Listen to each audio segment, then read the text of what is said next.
vais a ser vuestra mejor amiga. En todas vuestras conversaciones vais a hablar de ella, que se llama el cortisol.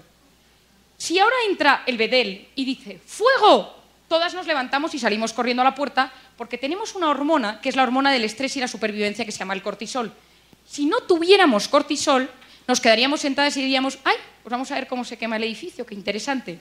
Por lo tanto, a pesar de que os voy a hablar de cosas muy negativas de esta hormona, es fundamental para la supervivencia. Es la famosa hormona que si uno se encuentra con un león delante, uno puede salir corriendo gracias a esta hormona. ¿Qué pasa? Que salimos fuera, nos dicen que hay fuego, estamos fuera y nos dicen no, ha sido una falsa alarma, es que está estropeado el sistema de alarmas. Y nos volvemos a sentar 10 minutos después, todas en el mismo sitio, y yo sigo con mi conferencia. Ninguna se sienta de la misma forma. Todo el mundo está como inquieto. Uno tiene como una sensación rara. Nadie puede olvidarse que ha salido corriendo por un posible fuego. ¿Por qué? Porque la hormona del cortisol tarda entre 6 y 8 horas en bajar y volver a sus niveles normales. Es decir, el pico es muy rápido, la bajada es lenta. Si uno va conduciendo, manejando por estas calles tan apasionantes y sin tráfico de Guadalajara, y uno tiene un frenazo, aunque no se dé con el coche de delante, uno tiene una sensación, una opresión y dice, ¡ay, me ha pasado algo!, ¿no? Imaginaros que seguís aquí sentadas y entonces una empieza a pensar, ¿y si en verdad no está estropeada la alarma? ¿Y sí que hay un incendio y se ha equivocado el bedel? Estamos aquí, ¿cómo voy a salir yo? Porque estoy en medio. Entonces tendría que levantarme y empieza a agobiarse y a pensar qué pasaría. Se produce solo con pensarlo el mismo pico de cortisol. Imaginaros que volvéis aquí 3 meses después a otra conferencia. La persona que ha estado así de agobiada dice, no, yo me voy a poner cerca de la puerta porque yo no me fío. Pero en ese momento alguien le dice, no, siéntate conmigo, le sienta delante y se pasa toda la conferencia pensando, ¿y si hay un fuego? Se produce el mismo pico de cortisol. Es decir, solo con pensar en negativo nuestro cuerpo sufre exactamente como si eso estuviera sucediendo. Hace unos meses hice un experimento y se puso a voluntarios en una resonancia magnética funcional. Se les puso y se les dijo, imaginaros que os llaman para deciros ahora mismo que tu padre ha tenido un infarto. Imagínatelo. Y se les hacía pensar e imaginarse cómo vivirían. Y se vio que se producía un pico de cortisol en sangre fortísimo. 2 semanas después se hizo el mismo experimento y se les dijo, imaginaros que os llaman para deciros que habéis ganado 20 millones de dólares y no tenéis que pagar impuestos. Y en ese momento se vio que solo con imaginarse lo positivo se elevaban las hormonas de la dopamina y serotonina. ¿Qué pasa cuando el cortisol está elevado constantemente? Porque estamos constantemente preocupados. No olvidemos que el 90% de las cosas que nos preocupan nunca, jamás suceden. Vivimos constantemente preocupados por cosas que no van a pasar, pero nuestro cuerpo está sufriendo como si esas cosas estuvieran sucediendo. ¿Qué pasa cuando el cortisol está elevado durante mucho tiempo por estrés, por preocupación, por tensión? Porque tenemos un marido que no nos trata bien, porque tenemos una suegra terrible, porque nuestro hijo nos da problemas, porque tenemos algún tema económico que nos acucia. ¿Qué es lo que pasa con el cortisol? Que se eleva de manera crónica y produce 2 efectos, uno a nivel físico y otro a nivel psicológico. A nivel físico, desde la punta de la cabeza a la punta del pie, pérdida de pelo, tiembla el ojo, problemas para tragar, como la sensación de tener una bola aquí, problemas intestinales, colon irritable,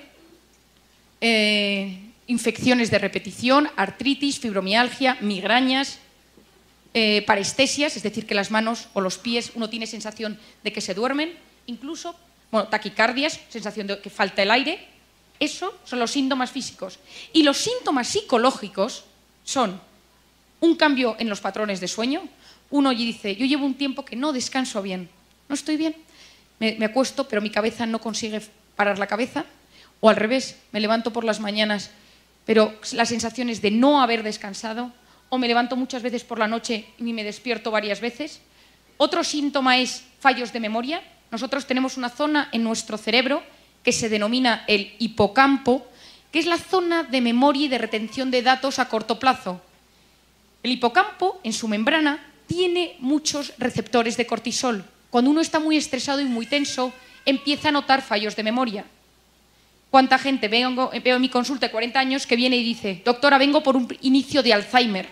Eso no es Alzheimer, es estrés, tensión. y hipocampo bloqueado por hormonas del cortisol. ¿Qué más sucede? Irritabilidad. El cortisol está muy encargado de la irritabilidad, esa sensación que tenemos de vez en cuando de que estamos enfadados con el mundo. Y de manera crónica, cuando esto sucede de manera crónica y el cortisol está constantemente elevado por estados de estrés crónico, uno llega a la depresión. Hay estados depresivos que tienen que ver con la ansiedad. Gente que dice, yo llevo 20 años tratada con antidepresivos, cuidado, que eso no es una depresión. Gente que dice, no respondo a antidepresivos, tengo una depresión, cuidado, que puede ser estados de estrés crónico y hay que tratar con otro tipo de medicación. ¿Cuáles son las maneras de librarnos del cortisol tóxico que tenemos en nuestro organismo? 5 consejos. El primero es hacer ejercicio. ¿Cuánta gente no puede ir a dormir? Y esto pasa seguro que con alguno de vuestros hijos o maridos que salen muy estresados del trabajo y si no van a correr, si no van al gimnasio, si no hacen algo de ejercicio, no consiguen dormir. En España, en la calle Serrano, que están todos los bancos y los bufetes de abogados, hay un gimnasio que está ocupado desde las 8 hasta las 11 de la noche, lleno de ejecutivos, banqueros, abogados, etc. ¿Por qué? Porque el cortisol, cuando uno hace ejercicio, se elimina a través del hígado. Y por eso esa sensación, cuando uno ha hecho un día ejercicio, ha ido a correr, ha jugado un partido de tenis, ha nadado, que uno dice, ¿por qué me encuentro tan bien? Porque hemos eliminado mucho tóxico dentro de nuestro organismo a la vez que se generan endorfinas. El segundo consejo es detectar quién cerca de nosotros es una persona tóxica. Todos tenemos a alguien cerca de nosotros que es tóxico. ¿Y qué es una persona tóxica? Esa persona que cuando nosotros llevamos 10 minutos con ella, nos ha enfadado, nos ha cambiado el ánimo, tenemos ganas de pegar a alguien, nos ha vaciado la batería de nuestro organismo. Hay gente que tiene esa fuerza. Lo malo es cuando es nuestro marido, porque lo tenemos todo el día ahí. Si es una persona a la que vemos una vez al año, no hay problema, porque la gente que ves una vez al año, pues más o menos la controlas. Pero ¿qué pasa cuando tienes una persona tóxica con la que vives todos los días? Esa gente tiene la capacidad de deshacerte, de desestabilizar tu día con una frase, una mirada, y lo más importante es decir, ¿quiénes son las personas tóxicas de mi vida? Porque cuando uno sabe quiénes son las personas tóxicas, uno puede trabajar con ello. ¿Cómo se lidia con una persona tóxica? Yo siempre digo que hay 2 cosas. La primera es decir, ¿es un tóxico universal? Es decir, ¿todo el mundo le ve tóxico? ¿Todo el mundo piensa lo mismo de él? ¿O es un tóxico personal? Es decir, hay gente que le cae muy bien, hay gente que se lleva muy bien con esta persona, pero yo no le puedo soportar. No tiene nada que ver, porque si es un tóxico universal, pues bueno, quizá haya que eliminarle, pero esa persona, el tóxico universal, tiene un problema, porque tiene un problema personal, porque segrega esa mala vibración a todo el mundo. Pero cuando es un tóxico que es para nosotros, especialmente para nosotros, yo siempre digo que hay que hacer 2 cosas. La primera es, ¿por qué me afecta tanto lo que me dice? ¿Y qué me genera lo que me dice? Es decir, si yo os voy a dar un ejemplo. Yo tengo una amiga mía que siempre que estoy con ella es muy tóxica. Y no sé por qué cuando llevo 10 minutos con ella me quiero ir. Y eso que yo manejo muy bien estas situaciones, pero tiene algo. Entonces el otro día empecé a analizarlo y dije, la primera cosa que pasa es que ella cuando está conmigo no, me ignora, no me habla, dice cosas que saben que me pueden herir, pero sin mirarme diciéndoselo a otro. Es decir, tengo motivos para saber que es una persona tóxica en mi vida, pero a mí esa persona consigue hacerme muy vulnerable, porque durante el tiempo que estoy con ella me quedo muy triste y me quedo muy apagada. Entonces yo dije, ¿por qué hace ella esto conmigo? ¿Y por qué esto me afecta a mí? ¿Por qué lo hace conmigo? Me di cuenta que ella se sentía insegura conmigo, entonces me atacaba de manera indirecta.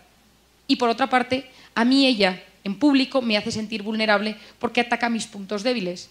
Entonces hice 2 cosas. La primera fue que cuando yo la veía, yo me acercaba a ella y le decía algo muy positivo, qué mona te veo, me encanta tu chaqueta, cosas que pudieran gustarle, o sea, que bloqueaba su ataque. Y por otra parte, yo me puse un impermeable psicológico. Y cuando yo estaba con ella, yo estaba como en una especie de burbuja en la cual sus palabras resbalaban por fuera. Y funcionan. Por otra parte, al igual que hablo de las personas tóxicas, tenemos que detectar quiénes son las personas vitamina, que son aquellas que con estar con ellas 10 minutos, un día que estamos tristes, preocupados, angustiados, sabemos que tienen la capacidad de devolvernos la salud, la vida y la alegría. Y tenerlas detectadas porque existen en nuestras vidas. Y hay momentos y etapas en las que estamos mal. y decimos, es que llamaría a esta prima mía que me cae tan bien, pero no la quiero molestar. Perdona, pero una persona vitamina está hecha para esto, para que te ayude en los momentos que lo necesitas. El tercer consejo son los pensamientos positivos.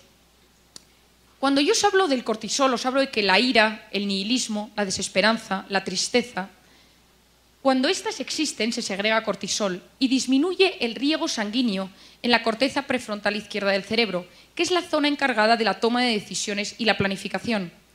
Cuando uno está enfadado, tiene menos sangre en la zona donde puede tomar decisiones. Cuando uno utiliza los pensamientos positivos, los mensajes cognitivos positivos, y dice, lo voy a conseguir, esto lo soluciono, se produce un aumento del riego sanguíneo en esa zona. Es decir, solo con pensar que las cosas nos pueden salir bien, alteramos nuestro cerebro. Tanto es así que hoy se ha visto que la gente que tiene curiosidad, ilusión, optimismo, se produce una neurogénesis de neuronas, es decir, lo que toda la vida habíamos estudiado, al menos yo en medicina, que las neuronas cuando morían para siempre, se ha descubierto en los últimos años que no es cierto. Podemos regenerar neuronas. Y una de las maneras de regenerar neuronas es a través del optimismo.